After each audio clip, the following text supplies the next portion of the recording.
চট্টগ্রামের বোয়ালখালী উপজেলার একখান বসতঘরতুন প্রায় 12 ফুট লম্বা ও বার্মিস প্রজাতির অজগর উদ্ধার করা হয়।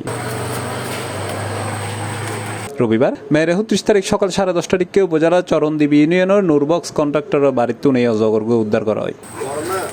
বহুত বড়।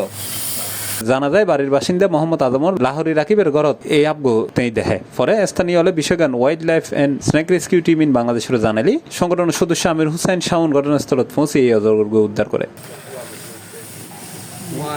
তিনি জানায় হাবারের সন্ধানে এই আপগো লোকালয়ে চলে এসে বলে ধারণা করা হয়। বার্মিস প্রজাতির এই অজগরগুর দৈর্ঘ্য প্রায় 12 ফুট এবং ওজন প্রায় 12 কেজি। এই সময় রেস্কিউ টিম জানাই প্রয়োজনীয় পর্যবেক্ষণ শেষে অজগরগো নিরাপদে নিকটবর্তী পাহাড়ি জঙ্গলত অবমুক্ত করা হবে।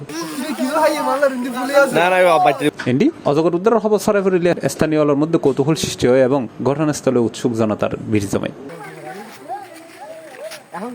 C+ TV Chittagong.